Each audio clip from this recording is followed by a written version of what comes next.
Welcome to the Montana Majority Report's Insider Update. Today we have Senator Sue Vinton and Trish Schreiber from the Frontier Institute to discuss educational freedom and legislation they're hoping to bring that will enhance school choice here in Montana.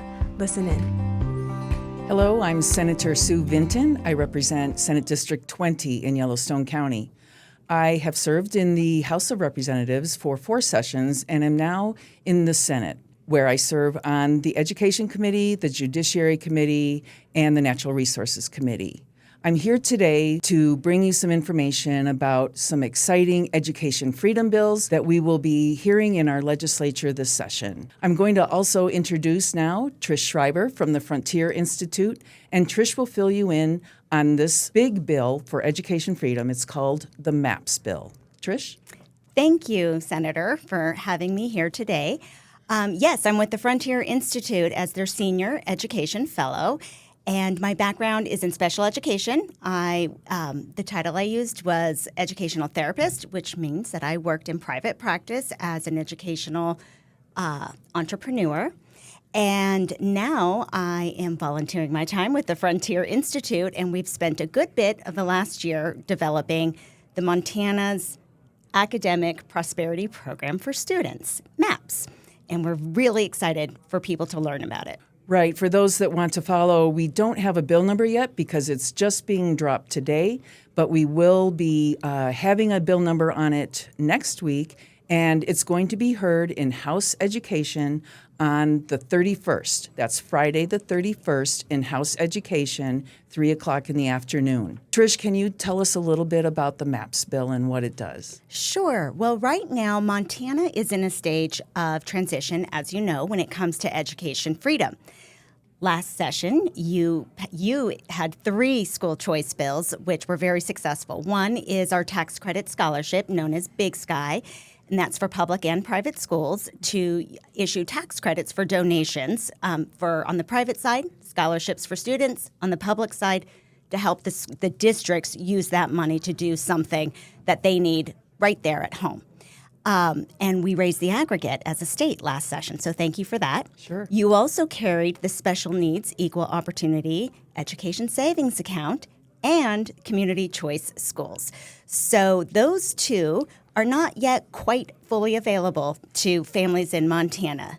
While the ESA, I just heard, OPI had their second round of applications. We're up to 50 children who are using the Special Needs ESA. That's wonderful. It is wonderful. And Community Choice Schools, though we don't have any choice schools yet because of the court case, the commission has been moving forward to prepare the state for eventually chartering choice schools.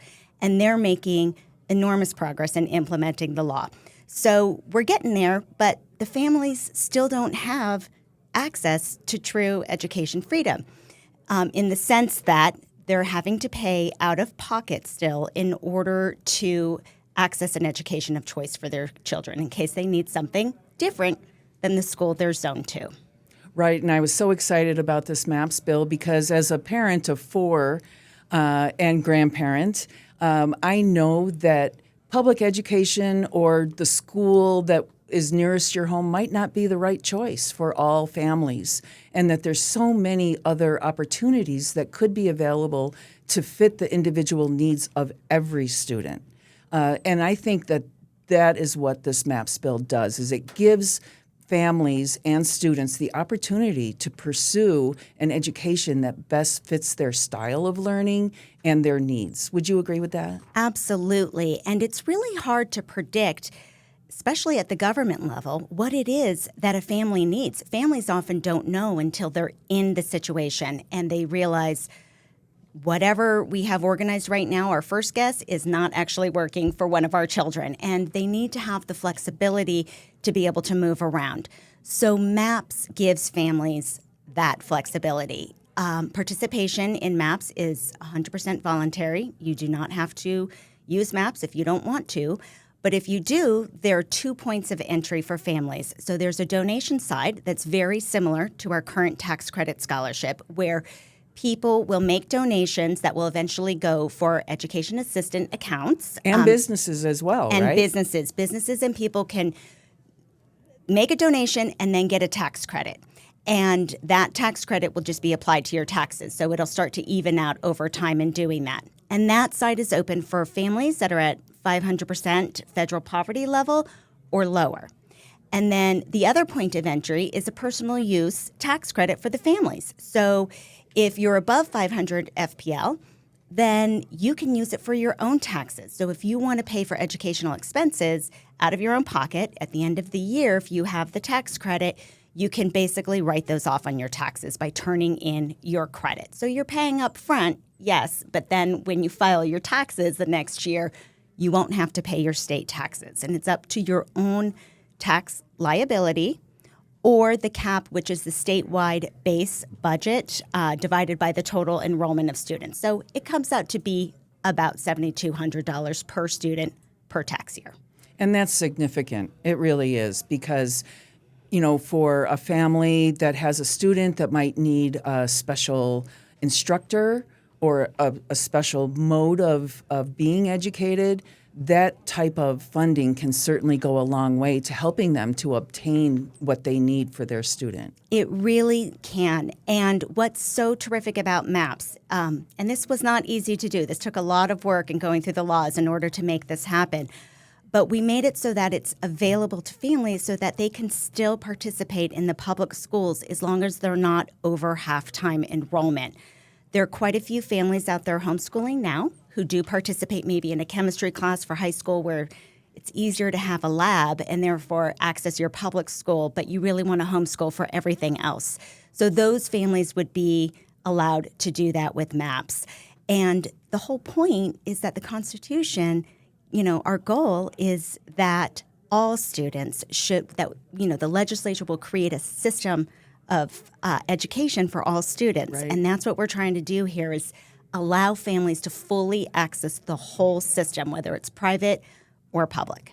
Right, and I always start out any hearing by saying that I served on my local school board for 12 years, and I was very honored to do so. My children attended public schools, and I was very pleased with the education they received. But again, I also believe that every student has individual needs, and to be able to access those special needs, whether they be in art or in science or in math, any of those, I just think is a terrific opportunity for families and students. And I really appreciate all the work that you and the Frontier Institute have done to bring this bill to where it is today, and we're going to push it forward. We're going to garner support in every corner of this building, and we're going to get this through. So thank you. Great. Well, we appreciate all of your support, and we're excited to do it with you. Trish, we have an exciting event coming up next week, as well as the hearing on this bill, but go ahead and tell us about that. We do, and we hope that people come into Helena to celebrate. At noon, there will be a rally that's sponsored by the Montana Family Foundation in partnership with the National School Choice Week Foundation, and they're going to have just a rally to celebrate education freedom and to support the MAPS bill. And as Senator Vinton mentioned, the hearing is at 3 o'clock. So if you come down for the rally, there'll be pizza and goodies and lots of education freedom loving people. And then you can come to the hearing if you have time. I think that's great. Hearing at 3, the rally's at noon. Everybody will be here, and it'll be an exciting day for education choice and freedom in Montana. Excellent. Thanks, Trish.